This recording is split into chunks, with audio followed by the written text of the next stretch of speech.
Hello friends, welcome back to mass English grammar. Friends, आज हम बात करने वाले हैं यूज़ ऑफ सम एडवर्ब्स। कुछ एडवर्ब्स के यूज़ के बारे में बात करते हैं कि भाई किसी भी सेंटेंसेस में एडवर्ब्स का जो यूज़ किया जाता है तो अलग अलग प्रकार की एडवर्ब्स आती है और उनको प्रॉपर तरीके से किस तरीके से यूज़ किया जा सकता है, उन सारी चीज़ों पर हम चर्चा करेंगे। मित्रों, देखते हैं सबसे पहले अगर हम एडवर्ब की बात करें तो सबसे पहले नंबर की जो होती है एडवर्ब हमारे पास है वेरी और मच। इसमें काफ़ी कन्फ्यूज़न होता है फ्रेंड्स। इसको समझने से पहले मैं आपको एक बात बता दूं कि एडवर्ब कहते किसको हैं। तो एडवर्ब ऐसे शब्दों को कहते हैं जो किसी एक्शन के बारे में स्पेसिफिक, जो हम बात करते हैं कि किसी एक्शन कोई काम हो रहा है तो काम की क्वालिटी के बारे में बताते हैं कि भाई जो काम आपने किया तो उस काम को करने का मैनर क्या था, काम को करने की फ्रीक्वेंसी क्या थी, काम को करने का टाइम क्या था। तो जो किसी भी एक्शन के बारे में टाइम बताए, मैनर बताए, फ्रीक्वेंसी बताए, तो ऐसे शब्दों को हम क्या कहते हैं, एडवर्ब कहते हैं। एडवर्ब वर्ब के अलावा भी जो है हमें जानकारी देता है किसके बारे में, एडजेक्टिव की विशेषता बताने वाले शब्दों को भी एडवर्ब कहा जाता है, प्रीपोजिशन की विशेषता बताने वाले शब्दों को भी एडवर्ब कहा जाता है, कंजंक्शन के बारे में एक्स्ट्रा इन्फॉर्मेशन देने वाले वर्ड्स को भी एडवर्ब कहा जाता है, और इवन यहाँ तक किसी स्पेसिफिक सेंटेंस के बारे में कोई डिस्क्राइब कर रहा है स्पेसिफिक वर्ड तो वह भी एडवर्ब कहलाता है। चलिए समझते हैं। सबसे पहले हम वेरी और मच में क्या डिफरेंस होता है। चूंकि एडवर्ब को हमने कंप्लीटली डिस्कशन कर लिया है, आप प्लेलिस्ट में जाकर के देख सकते हैं। एडवर्ब पर डिफरेंट हमारे क्लासेस आपको मिल जाएगी जहां पर कंप्लीट इंफॉर्मेशन आपको एडवर्ब के बारे में मिल सकती है। फ्रेंड्स, अगर हम बात करें वेरी और मच में क्या डिफरेंस है तो वेरी का प्रयोग जो होता है वो पॉजिटिव डिग्री के साथ हम यूज़ करते हैं। अब ये पॉजिटिव डिग्री क्या होती है फ्रेंड्स, क्या होता है कि जब भी किसी चीज़ की विशेषता बताई जाती है तो विशेषता तीन तरीके से बताई जाती है। कैसे, आपने बोल दिया कि भाई आपका फ्रेंड है ना, आपका फ्रेंड कैसा है तो इंटेलिजेंट है, तो ये हमने बोल दिया कि मेरा दोस्त जो है ना वो इंटेलिजेंट है। तो ये जो मैंने विशेषता बताई ये पॉजिटिव विशेषता बताई, क्योंकि मैं अपने फ्रेंड के बारे में एक सामान्य जानकारी दे रहा हूँ। लेकिन साथ ही साथ फ्रेंड्स कई बार ऐसा होता है कि हम कंपैरेटिव सेंस में बात करते हैं कि है ना मेरा जो फ्रेंड है ना वो मुझसे ज़्यादा इंटेलिजेंट है, तो ये भी विशेषता तो बताई लेकिन मैंने कंपैरेटिव सेंस में बताई। ठीक इसी तरीके से कई बार मैं विशेषता किस तरीके से बताता हूँ कि मेरा फ्रेंड जो है ना वो क्लास में सबसे इंटेलिजेंट है, तो ये क्या हुआ, ये हुई बात फ्रेंड्स सुपरलेटिव सेंस में। तो बात यही हो रही है कि जब भी हम बात बताते हैं तो जब पॉजिटिव सेंस में हम बात बता रहे हो, जब हम पॉजिटिव सेंस में बता रहे हो तो हम किसका यूज़ करते हैं, वेरी का यूज़ करते हैं। किसका यूज़ करते हैं, वेरी का प्रयोग पॉजिटिव डिग्री के साथ होता है, जबकि मच का प्रयोग हम कहाँ पर करेंगे, कंपैरेटिव डिग्री के साथ करेंगे। जैसे मैंने बोला कि वह बहुत बुद्धिमान है तो ये सामान्य बात हो गई, तो मैंने बोल दिया कि ही इज़ वेरी इंटेलिजेंट। लेकिन जब मैं कहूँगा कि वह मुझसे ज़्यादा इंटेलिजेंट है तो फिर मैं बोलूँगा कि he is much intelligent than me. तो जैसे वेरी गुड, वेरी वाइज है ना, वेरी के गुड कंपैरिजन क्या बोलेंगे, वेरी गुड बोल देंगे, वेरी वाइज बोल देंगे। जबकि मच बेटर, मच वाइजर, ये बेटर क्या है, ये ऑलरेडी कंपैरेटिव फॉर्म लगा हुआ है। जैसे हमने बोला कि गुड, गुड का मतलब क्या होता है, अच्छा, भाई मेरा दोस्त अच्छा है तो माय फ्रेंड इज गुड। अब मैंने बोल दिया कि मेरा फ्रेंड ज़्यादा अच्छा है तो फिर क्या बोल देंगे, बेटर, है ना। अब इसमें बोला है कि भाई ज़्यादा अच्छा है और उसमें भी हम बहुत ज़्यादा अच्छा है, तो बहुत ज़्यादा अच्छा है कंपैरेटिव सेंस में अगर हम बात कर रहे हैं तो वहाँ पर मैं क्या यूज़ करूँगा कि मच बेटर का यूज़ करूँगा, वेरी बेटर का उपयोग नहीं किया जाएगा। तो गुड मतलब अच्छा, बेटर मतलब कंपैरेटिवली अच्छा, और बेस्ट का मतलब जो होता है वह होता है सबसे अच्छा। बेस्ट का मतलब क्या होता है फ्रेंड्स, सबसे अच्छा। इसी तरीके से जैसे हम बात करते हैं, जैसे वेरी मच वाइज तो गलत हो जाएगा क्योंकि वॉइस क्या है, एक पॉजिटिव डिग्री है, वॉइस क्या है, पॉजिटिव डिग्री है ना। तो पॉजिटिव के साथ हम किसका यूज़ करते हैं, मच का यूज़ नहीं करते, पॉजिटिव के साथ हम किसका यूज़ करते हैं, वेरी का यूज़ करते हैं। और जब हम एक कंपैरेटिव सेंस की बात कर रहे हो तो कंपैरेटिव के साथ हम क्या यूज़ करेंगे, मच का यूज़ करेंगे, है ना। तो वेरी मच वाइजर यूज़ किया जा सकता है, ठीक है। तो इस तरीके से बात करते हैं। ठीक इसी तरीके से आगे फ्रेंड्स अगर हम बात करें, वेरी या मच का प्रयोग सुपरलेटिव डिग्री के साथ भी होता है। वेरी और मच का यूज़ हम किसके साथ कर सकते हैं, सुपरलेटिव डिग्री। अब आपका प्रश्न यह होगा कि सर ये सुपरलेटिव डिग्री क्या है। फ्रेंड्स, अभी थोड़ी देर पहले हमने बात बताई है कि जब भी हम किसी की विशेषता बताएंगे ना तो तीन तरीके से विशेषता बताई जा सकती है। एक तो सामान्य स्टेटमेंट दे दिया कि भैया अच्छा काम है ना, कंपेरेटिव सेंस में बात कर ली कि ये उससे ज़्यादा अच्छा काम है, सुपरलेटिव डिग्री में बात करी कि सबसे अच्छा काम है। तो इस तरीके से जब भी ये 3 डिग्रियां होती है, एक होती है पॉजिटिव जब जनरल स्टेटमेंट दिया जाता है, दूसरा होता है कंपेरेटिव जब दो चीज़ों के बीच में आपस में कंपैरिजन किया जाता है, थर्ड जो होता है वो होता है सुपरलेटिव मतलब जिसमें हम बताते हैं कि सबसे अच्छा है। अब हम बात कर रहे हैं कि जो वेरी है और मच है इनका प्रयोग हम कहाँ पर कर सकते हैं फ्रेंड्स, सुपरलेटिव डिग्री के साथ भी होता है, किंतु द वेरी सुपरलेटिव डिग्री होता है। क्या होता है, द वेरी सुपरलेटिव। एक बात आपको बता दूं, यहाँ पर एक बात आ गई है तो बता देता हूँ कि जो द है ना, सुपरलेटिव डिग्री के साथ हमेशा द का यूज़ किया जाता है। सुपरलेटिव डिग्री के साथ हमेशा किसका यूज़ किया जाता है, द का यूज़ किया जाएगा। मतलब हम बोलेंगे तो बेस्ट केवल बेस्ट आएगा नहीं, द बेस्ट यूज़ किया जाएगा, द वर्स्ट यूज़ किया जाएगा, द मोस्ट इंटेलिजेंट यूज़ किया जाएगा। मतलब सुपरलेटिव डिग्री के साथ हमेशा क्या यूज़ किया जाता है, द का यूज़ किया जाता है। जैसे द वेरी सुपरलेटिव डिग्री होगा, द वेरी क्या होगा, द वेरी इंटेलिजेंट क्या होगा, द सुपरलेटिव होगा तो द वेरी बेस्ट है ना, इस तरीके से। मच के बाद द होता है फिर सुपरलेटिव। मतलब सुपरलेटिव डिग्री के यहाँ पर 2 सेंस आते हैं। अगर वेरी का यूज़ कर रहे हैं, ध्यान से सुनेंगे, इस बात को समझने की कोशिश करेंगे, अपने नोट्स में इसको नोट डाउन कर लेंगे। बात क्या है, बात फ्रेंड्स इतनी सी है कि जो सुपरलेटिव डिग्री होती है, सुपरलेटिव डिग्री होती है उसके साथ अगर आपको वेरी का यूज़ करना है तो द के बाद यूज़ किया जाएगा। सुपरलेटिव डिग्री के साथ अगर आपको वेरी का यूज़ करना है तो द के बाद यूज़ किया जाएगा। लेकिन अगर सुपरलेटिव डिग्री के साथ आपको मच का यूज़ करना है तो यह द के पहले यूज़ किया जाएगा। जैसे कि Ram is the much best boy, ये गलत हो जाता है। क्यों गलत हो जाता है, क्योंकि हमने कहा है कि जो मच अगर आप यूज़ करेंगे ना तो फिर सुपरलेटिव के पहले और मच के बीच में हम द का यूज़ करेंगे। जैसे Ram is the very best boy, Ram is the very best boy, very का यूज़ करेंगे तो किसके करेंगे, सुपरलेटिव के पहले करेंगे और द के बाद करेंगे। ठीक इसी तरीके से हम बात करते हैं वेरी का प्रयोग प्रेजेंट पार्टिसिपल मतलब वर्ब के आईएनजी पहले होता है, जबकि मच का प्रयोग पास्ट पार्टिसिपल मतलब वर्ब के ईडी के साथ होता है। अब आपको बड़ा ही प्यारा कॉन्सेप्ट यहाँ पर समझने को मिलेगा फ्रेंड्स। समझते हैं एक पार्टिसिपल होता क्या है। कई बार एग्जाम्स में इससे रिलेटेड क्वेश्चंस आते हैं और काफ़ी कंफ्यूजिंग क्रिएट करने वाला होता है। समझा देते हैं आपको।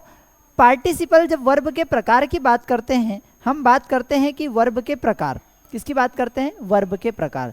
तो वर्ब के प्रकार आपने एक कॉमनली जो वर्ब के प्रकार पढ़े हैं उसमें हमने क्या पढ़ा है कि भैया वर्ब 2 प्रकार की होती है, एक तो हो गई हेल्पिंग वर्ब, एक होती है मेन वर्ब। हेल्पिंग वर्ब के अंतर्गत आपने किसको रख दिया, तो हेल्पिंग वर्ब के अंतर्गत हमने कह दिया कि am, is, are, was, were, can, could, should, may, might, used, will, shall, do, does, did, इन तरीके के इन वर्ड्स को हमने क्या कह दिया, हेल्पिंग वर्ब कह दिया। और इनके साथ जो वर्ब यूज की जाती है इसको हमने कह दिया मेन वर्ब। फ्रेंड्स इसके अलावा भी वर्ब के प्रकार होते हैं, लेकिन वहां पर वर्ब का काम न करते हुए या तो एडजेक्टिव का काम करती है या नाउन का काम करती है। इस तरीके की वर्ब्स को हम कहते हैं नॉन फाइनाइट वर्ब्स। क्या कहते हैं, इस तरीके की वर्ब्स को हम फ्रेंड्स क्या कहते हैं, नॉन फाइनाइट वर्ब्स कहते हैं। जैसे बात करें कि नॉन फाइनाइट वर्ब्स के अंतर्गत जो आती है यूज की जाती है वो एक तो यूज की जाती है पार्टिसिपल, दूसरा यूज किया जाता है जिरंड, एंड तीसरा जो यूज़ किया जाता है वह यूज़ किया जाता है infinitive. Participle, gerund and infinitive. अब पार्टिसिपल क्या होता है, पार्टिसिपल भी 3 प्रकार का होता है। एक तो होता है वर्ब का आईएनजी फॉर्म, जब वर्ब का आईएनजी फॉर्म एडजेक्टिव का कार्य कर रहा हो, जब वर्ब का आईएनजी फॉर्म एडजेक्टिव का काम कर रहा हो तो उसे हम पार्टिसिपल कहते हैं। जैसे कि आई सा बॉय प्लेइंग क्रिकेट, आई सा बॉय प्लेइंग क्रिकेट, या फिर हमने बोल दिया कि स्विमिंग पूल। तो ये जो स्विमिंग पूल यूज़ किया जाता है तो पूल यहाँ पर क्या है, नाउन है, और इसको डिस्क्राइब करने के लिए हमने क्या यूज़ किया, स्विमिंग। तो यह एक क्या हो गया फ्रेंड्स, एडजेक्टिव हो गया। तो जब वर्ब का आईएनजी फॉर्म एडजेक्टिव की तरह यूज़ किया जाए, जब वर्ब का आईएनजी फॉर्म एडजेक्टिव की तरह यूज़ किया जाए तो उसे हम कहते हैं पार्टिसिपल। कौन सा कहते हैं, प्रेजेंट पार्टिसिपल, जहां पर वर्ब का आईएनजी फॉर्म यूज किया जाता है। पार्टिसिपल में दूसरा एक प्रकार होता है, वो होता है पास्ट पार्टिसिपल, जहां पर पास्ट पार्टिसिपल किसे कहते हैं, पास्ट पार्टिसिपल में वर्ब का थर्ड फॉर्म यूज किया जाता है एडजेक्टिव के रूप में। कैसे, मैंने कहा कि भैया ब्रोकन चेयर, ब्रोकन चेयर का मतलब होता है टूटी हुई कुर्सी। तो चेयर क्या हो गया फ्रेंड्स, यहाँ पर चेयर हो जाता है नाउन और टूटी के हुई कुर्सी, तो ब्रोकन जो है वर्ब का थर्ड फॉर्म यूज है, लेकिन ये वर्ब का थर्ड फॉर्म इस चेयर की विशेषता बताने के लिए यूज किया जा रहा है, इसलिए इसे हम कहते हैं पास्ट पार्टिसिपल। सरल शब्दों में अगर हम कहना चाहें तो ये कह सकते हैं कि वर्ब का आईएनजी फॉर्म जब एडजेक्टिव का कार्य करेगा, वर्ब का आईएनजी फॉर्म किसी की विशेषता बताने का काम कर रहा होगा, किसी नाउन या प्रोनाउन की विशेषता बताने का काम अगर वर्ब का आईएनजी फॉर्म कर रहा है तो वह प्रेजेंट पार्टिसिपल कहलाएगा, जबकि अगर वर्ब का थर्ड फॉर्म किसी की विशेषता बताने के लिए यूज किया जा रहा है तो वह कहलाएगा पास्ट पार्टिसिपल। अब हमारी बात यह हो रही थी कि वेरी का प्रयोग हम प्रेजेंट पार्टिसिपल मतलब वर्ब का आईएनजी फॉर्म जब किसी की विशेषता बताने के लिए यूज किया जा रहा होगा तो वहां पर हम वेरी का यूज करेंगे, और मच का प्रयोग हम किसके साथ करेंगे, पास्ट पार्टिसिपल के साथ करेंगे, मतलब वर्ब का थर्ड फॉर्म अगर किसी की विशेषता बताने के लिए उपयोग किया जा रहा है। जैसे this book is very interesting, भैया ये किताब है और ये किताब की विशेषता क्या है, इंटरेस्टिंग है, तो ये जो वर्ब का फोर्थ फॉर्म यहाँ पर यूज किया गया है ना, जो वर्ब का फोर्थ फॉर्म यहाँ पर यूज किया गया है इसे हम कहते हैं प्रेजेंट पार्टिसिपल, चूंकि यह इस किताब की विशेषता बता रहा है, यह इस किताब की विशेषता बता रहा है, इसलिए ये यहाँ पर कार्य किसका कर रहा है फ्रेंड्स, ये एडजेक्टिव का कार्य कर रहा है, और इसकी विशेषता बताने के लिए वर्ब के आईएनजी फॉर्म की विशेषता बताने के लिए हम किसका यूज करेंगे, वेरी का यूज करेंगे। जबकि ही शी वॉज सरप्राइज्ड, ये शी एक महिला है, एक प्रोनाउन है, और इसकी विशेषता बताने के लिए हमने क्या यूज किया, सरप्राइज्ड, जो कि वर्ब का थर्ड फॉर्म है, और यह भी कार्य किसका कर रहा है, एडजेक्टिव का कार्य कर रहा है।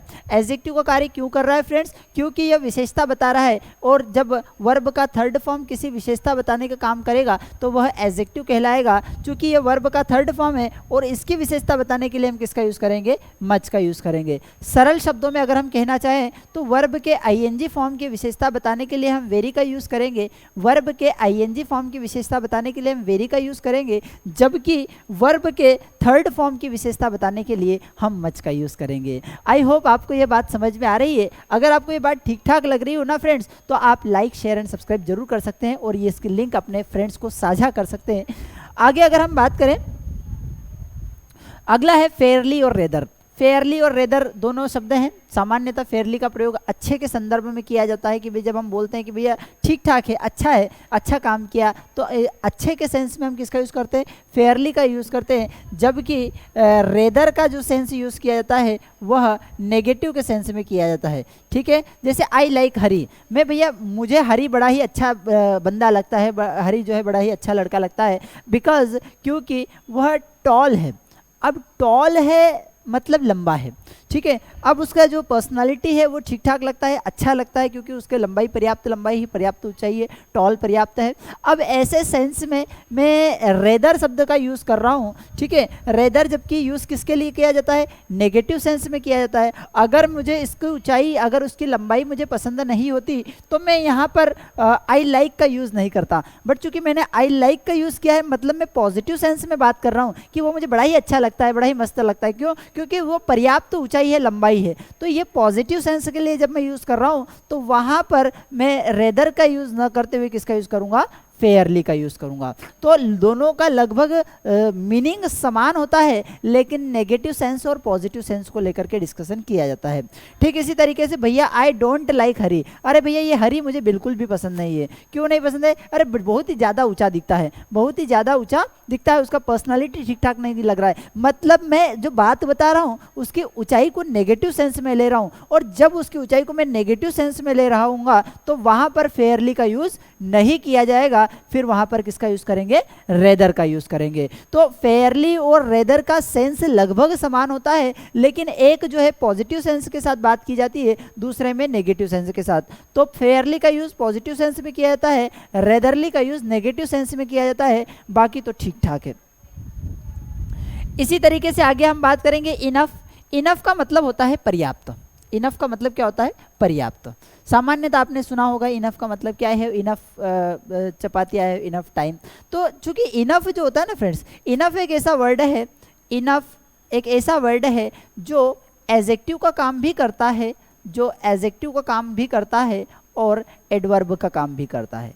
इनफ एडजेक्टिव का काम भी करता है और एडवर्ब का भी काम भी करता है। अब ये एडजेक्टिव और एडवर्ब का काम से मतलब क्या है?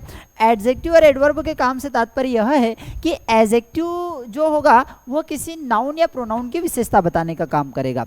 एडजेक्टिव जो होगा वह किसी नाउन या प्रोनाउन की विशेषता बताने का काम करेगा। तो जो किसी नाउन या प्रोनाउन की विशेषता बताने का काम करेगा उसे हम कहेंगे एडजेक्टिव। जैसे मैंने बोल दिया कि भैया मेरे पास इनफ टाइम है, मेरे पास इनफ टाइम है, पर्याप्त समय है, तो ये टाइम क्या हो गया? नाउन हो गया, और इस टाइम की विशेषता बताने के लिए इनफ यूज किया तो यह क्या हो गया? एडजेक्टिव हो गया। लेकिन जब मैं बोलता हूं कि ही इज वह है क्या है? Smart enough. वह क्या है? स्मार्ट इनफ है ना।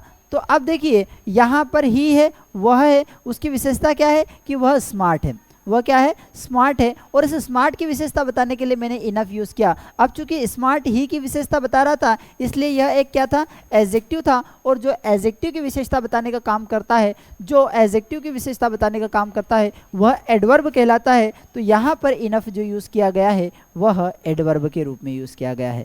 तो बात यही है कि एडजेक्टिव एडवर्ब का काम भी करता है, इनफ जो है एडजेक्टिव का काम भी करता है और एडवर्ब का काम भी करता है। ठीक है, देखेंगे इनफ का अर्थ होता है पर्याप्त तथा इसका प्रयोग ठीक उस शब्द के बाद होता है जिसकी विशेषता बतलाता है। मतलब इनफ, जब हम यहाँ पर हम चूंकि एडवर्ब के बारे में डिस्कशन कर रहे हैं तो इनफ को हम एडवर्ब के रूप में पढ़ रहे हैं, और जब इनफ एडवर्ब के रूप में आएगा तो यह एडजेक्टिव के बाद यूज़ किया जाएगा। मतलब एडजेक्टिव प्लस इनफ का यूज़ किया जाएगा। अब देखते हैं, जैसे हमने बोला कि ही इज़ इनफ लक्की। अरे लक्की है भैया, मतलब बड़ा ही भाग्यशाली है। कौन है भाग्यशाली? वह है। तो ही क्या हो गया? ही हो गया हमारा प्रोनाउन, और इसकी विशेषता बताने के लिए हमने यूज़ किया क्या? लकी। तो लकी क्या हो गया? एडजेक्टिव। हमने क्या पढ़ा है? हमने यह पढ़ा है कि एडजेक्टिव के बाद हम इनफ का यूज़ करेंगे, नाउन के पहले इनफ का यूज़ करते हैं, जबकि एडजेक्टिव के बाद इनफ का यूज़ करते हैं। तो क्या होगा? He is enough lucky to get his job. गलत हो जाएगा। सही क्या होगा? He is lucky enough. He is lucky enough, क्योंकि एडजेक्टिव का पहले यूज़ किया जाएगा और उसके बाद हम इनफ का यूज़ करते हैं। तो इस तरीके से हमने बात करी फ्रेंड्स इनफ के बारे में। इसका प्रयोग एडजेक्टिव या एडवर्ब के बाद होता है, जबकि नाउन के पहले। कहा है कि भाई जब नाउन के पहले होगा इनफ का यूज़ तो यह क्या होगा? यह एक एडजेक्टिव होगा। जब नाउन के पहले इनफ का यूज़ होगा तो वह क्या होगा? एडजेक्टिव होगा। जबकि एडजेक्टिव या एडवर्ब के बाद जब यूज़ किया जाएगा, जब एडजेक्टिव या एडवर्ब के बाद यूज़ किया जाएगा तो वहाँ पर वो एडवर्ब ही होगा। जैसे आई हैव इनफ मनी, तो मनी क्या हो गया? मनी हो गया नाउन। अब मनी की विशेषता बताने के लिए इनफ यूज़ किया गया है, तो यहाँ पर ये फ्रेंड्स क्या हो गया? एडजेक्टिव हो गया। लेकिन हम बोलेंगे कि ही इज़ इनफ ओल्ड, तो गलत हो जाएगा, क्योंकि वह की विशेषता क्या है? वह कैसा है? ओल्ड है, बूढ़ा है। तो ये ओल्ड हो गया एडजेक्टिव, और एडजेक्टिव के बाद का हम इनफ का यूज़ करते हैं। नाउन के पहले इनफ का यूज़ किया जाता है, जबकि एडजेक्टिव के बाद हम इनफ का यूज़ करते हैं। ठीक है, तो यह छोटी सी बात है लेकिन मोटी बात है, ध्यान रखने योग्य बात है, इंपॉर्टेंट बात है। तो क्या होगा? He is old enough. अब ये स्टेटमेंट सही हो जाता है। आगे अगर हम बात करें तो इनफ के पहले हमेशा पॉजिटिव डिग्री के एडजेक्टिव का प्रयोग होता है, न कि कंपैरेटिव और सुपरलेटिव। सर कंपैरेटिव और सुपरलेटिव क्या है? तो फ्रेंड्स हमने पहले ही डिस्कशन कर चुके हैं कि कंपैरेटिव मतलब जहां पर हम तुलना करने के लिए कोई एडजेक्टिव का यूज़ कर रहे हैं। सुपरलेटिव मतलब जब हम सबसे बेस्ट बताने के लिए किसी एडजेक्टिव का यूज़ कर रहे हैं, और पॉजिटिव मतलब सामान्य सेंस में बात कर रहे हैं। वह अच्छा है तो he is good, positive degree हो गई। वह आपसे अच्छा है तो he is better than you, तो बेटर क्या हो गया? आपसे तुलना करने के लिए यूज़ किया गया। तीसरा ही इज़ द बेस्ट, मतलब सुपरलेटिव सेंस में यूज़ किया गया है। तो 3 डिग्री होती है, एक होती है पॉजिटिव, दूसरी होती है कंपैरेटिव, तीसरी होती है सुपरलेटिव। अब हमने कहा कि he is greater enough to pardon you. भैया वह ग्रेटर है, ठीक है ना? कितना ग्रेटर है? Greater enough. तो ये ग्रेटर क्या हो गया? ग्रेटर एक कंपैरेटिव डिग्री हो गई। हमने क्या कहा है? नियम को ध्यान से समझेंगे। जब तक आप नियम को समझेंगे नहीं तब तक चीज़ें समझना थोड़ी सी मुश्किल होगी। जैसे हमने कहा कि इनफ के पहले हमेशा पॉजिटिव डिग्री का यूज़ किया जाता है। अब ये इनफ तो ठीक है, इनफ के पहले जो डिग्री यूज़ की है ये ER हो गया, और ER कंपैरेटिव सेंस को रिप्रेजेंट करता है, मतलब तुलनात्मक सेंस को यूज़ करता है। तो वहाँ पर ये संभव नहीं हो पाएगा, थोड़ा सा गलत हो जाएगा। करेक्ट क्या होगा, तो करेक्ट होगा ही इज़ ग्रेट इनफ। ये स्टेटमेंट करेक्ट क्यों हो जाता है, इसलिए हो जाता है कि इनफ क्या है, इनफ के पहले हमने जिसका यूज़ किया है वह डिग्री पॉजिटिव डिग्री है। अगर वो कंपेरेटिव डिग्री होती है तो वो स्टेटमेंट गलत हो जाता है। इसी तरीके से TOO2, TOO2 का मतलब क्या होता है, उतना ज़्यादा जितना कि नहीं होना चाहिए, ज़रूरत से ज़्यादा। ठीक है, जैसे टू का अर्थ होता है आवश्यकता से अधिक, टू का मतलब क्या होता है, आवश्यकता से अधिक, जितना कि नहीं होना चाहिए। मोर देन इनफ या हद से ज़्यादा, तथा इसका प्रयोग अनप्लेजेंट एडजेक्टिव के साथ करते हैं। मतलब TOO2 का यूज़ हमेशा नेगेटिव एडजेक्टिव्स के साथ करेंगे। TOO2 का यूज़ हमेशा नेगेटिव एडजेक्टिव के साथ करते हैं। जैसे टू बैड बहुत ज़्यादा बुरा है, बहुत ज़्यादा बुरा मतलब जितना कि नहीं होना चाहिए। टू नॉटी बहुत ज़्यादा नॉटी है, जितना कि नहीं होना चाहिए। टू विक्ड इतना कि नहीं होना चाहिए। टू गुड है ना, अगर हम कहते हैं कि it's too good, it's too good गलत हो जाएगा। क्यों गलत हो जाएगा, क्योंकि टू मतलब गुड इतना अच्छा है कि जितना नहीं होना चाहिए। अरे भैया गुड मतलब होना ही चाहिए, अच्छा होना ही चाहिए, ज़रूरत से ज़्यादा क्या होता है। तो पॉजिटिव एडजेक्टिव के साथ हम TOO2 का यूज़ नहीं करते। TOO2 का यूज़ हमसे हमेशा जो है नेगेटिव एडजेक्टिव के साथ करते हैं। तो टू हैप्पी नहीं होगा, टू हेल्दी नहीं होगा। जैसे I am too glad to meet you, अरे भैया मुझे आपसे मिलकर के बड़ी खुशी हुई, लेकिन इतनी ज़्यादा खुशी हुई जितना कि नहीं होना चाहिए। मतलब क्या मैं उसका तिरस्कार कर रहा हूँ, भाई मिलेंगे आप कहेंगे तो क्या बोलेंगे कि भाई आई am very glad, I am very glad, I am very happy, मतलब मैं बहुत ज़्यादा खुश हूँ। लेकिन जब मैं बोलूँगा कि I am too glad, I am too happy, तो इसका मतलब होगा कि मैं इतना ज़्यादा खुश हूँ जितना कि नहीं होना चाहिए। अरे भैया किसी से मिलेंगे तो नहीं क्यों, नहीं तो होना ही नहीं चाहिए। तो पॉजिटिव सेंस की बात होती है। तो टू का यूज़ हम हमेशा नेगेटिव सेंस में करते हैं। तो I am too glad to meet you नहीं होगा, I am very glad to meet you हो सकता है। तो यह बात छोटी सी है लेकिन बड़ी ही इंपॉर्टेंट है, ध्यान रखना है। अगर आप किसी फ्रेंड से मिलने गए और आपने कह दिया कि I am too glad, I am too happy to meet you, इसका मतलब यह है कि आपको उससे मिलकर खुश होना ही नहीं चाहिए था। मतलब आप इतने ज़्यादा खुश हो रहे जितना कि आपको खुश होने की ज़रूरत नहीं है। तो यह स्टेटमेंट गलत होता है। ठीक है, सामान्य तौर पर टू के साथ इनफाइनाइट, अब ये इनफाइनाइट क्या होता है, ध्यान रखना कि इनफाइनाइट का मतलब होता है इन्फिनेटिव, और इन्फिनेटिव का मतलब होता है टू के साथ वर्ब का फर्स्ट फॉर्म। जब टू के साथ वर्ब का फर्स्ट फॉर्म नाउन का काम करने के लिए आए, जब टू के साथ वर्ब का फर्स्ट फॉर्म नाउन का काम करने के लिए आए तो वो क्या कहलाता है, इन्फिनेटिव कहलाता है। तथा इसके बाद हमेशा पॉजिटिव डिग्री एडजेक्टिव का प्रयोग होता है। जैसे I am too poor that buy a car, है ना, I am too poor that buy a car गलत हो जाएगा। I am too poor to buy a car, ये जो TOO2 यूज़ किया जाता है ना, TOO2, तो इसके साथ हम टू के साथ वर्ब का फर्स्ट फॉर्म यूज़ किया करते हैं। जब TOO2 आपने 12th में एग्जाम्स में या कई बार कॉम्पिटिटिव एग्जाम्स में क्वेश्चन आता है कि he is very weak to solve that question, he is very weak to solve that question, और कहा जाता है कि इसमें सो दैट की जगह आप टू लगाए। तो सो दैट की जगह आप लगाते तो क्या होगा कि he is too weak, too weak मतलब कि इतना ज़्यादा कमज़ोर है जितना कि नहीं होना चाहिए। किस काम के लिए नहीं है, तो to solve this question, to solve this question. तो यहाँ पर क्या होगा कि जो TOO2 के साथ जो नेगेटिव आता है वो फॉलो होता है टू के साथ वर्ब के फर्स्ट फॉर्म से, मतलब इन्फिनेटिव के साथ। जैसे शी इज़ टू वीकर, अरे भैया वीकर का यूज़ नहीं किया जाएगा। क्यों नहीं यूज़ किया जाएगा, क्योंकि TOO2 के साथ हम कंपेरेटिव डिग्री का यूज़ नहीं करेंगे, पॉजिटिव का ही यूज़ करेंगे। तो शी इज़ टू वीक, और पॉजिटिव में भी क्या होगा कि जो ये एडजेक्टिव यूज़ किया जाएगा वो एडजेक्टिव नेगेटिव होगा। तो she is too weak in English, वह इंग्लिश में बहुत ज़्यादा कमज़ोर है। She is too weak in English, तो वीकर नहीं होगा, वीक का यूज़ करेंगे। मतलब कंपेरेटिव डिग्री का यूज़ हम इसके साथ TOO2 के साथ नहीं करते। आगे समझेंगे। अगो और बिफोर में क्या होता है, कई बार क्वेश्चंस पूछते हैं, कई स्टूडेंट्स पूछते हैं कि सर एगो और बिफोर में क्या डिफरेंस है। तो चलिए समझाते हैं हम एगो और बिफोर में डिफरेंस। अगर हम बात करें एगो तथा बिफोर, दोनों का ही अर्थ होता है पहले। ये दोनों का अर्थ क्या होता है फ्रेंड्स, पहले होता है। लेकिन बिफोर का प्रयोग पास्ट टू पास्ट या फ्यूचर टू प्रेजेंट के अर्थ में किया जाता है। पास्ट टू पास्ट किसका प्रयोग, बिफोर का प्रयोग। पास्ट टू पास्ट मतलब किसी चीज़ के पहले, या फ्यूचर टू प्रेजेंट मतलब फ्यूचर में अगर पहले के सेंस में किया जाए तो यूज़ किया जाता है। जबकि अगो का प्रयोग प्रेजेंट टू पास्ट में किया जाता है। जैसे she has come there hours before, तो ये बिफोर नहीं होगा, अगो। पास्ट इंडेफिनेट में जब हम यूज़ करते हैं तो पास्ट इंडेफिनेट में हम जनरली किसका यूज़ करेंगे, पास्ट इंडेफिनेट में हम जो यूज़ करेंगे वो किसका यूज़ करेंगे, अगो। बिफोर का यूज़ जो किया जाएगा, बिफोर के बाद जो है, बिफोर के बाद हमेशा कोई टाइम दिया हुआ रहेगा, जबकि टाइम के बाद अगो का यूज़ किया जाएगा। जैसे हमने बोला कि 3 आवर्स, ये क्या हो गया, एक टाइम हो गया, तो ये टाइम के बाद हम बिफोर का यूज़ नहीं करेंगे, टाइम के बाद किसका यूज़ किया जाता है, अगो का यूज़ किया जाता है। इसी तरीके से अगो 94, अब ये टाइम दिया हुआ है तो टाइम के पहले हम अगो का यूज़ नहीं करते, टाइम के पहले किसका यूज़ करते हैं, बिफोर का यूज़ करते हैं। तो before 1994 India was not independent. जब मतलब दिया हुआ हो कि किसी समय के पहले, कोई समय दिया हुआ है, समय के पहले की बात हो रही है, तो वहाँ दो तरीके से चीज़ें होती है।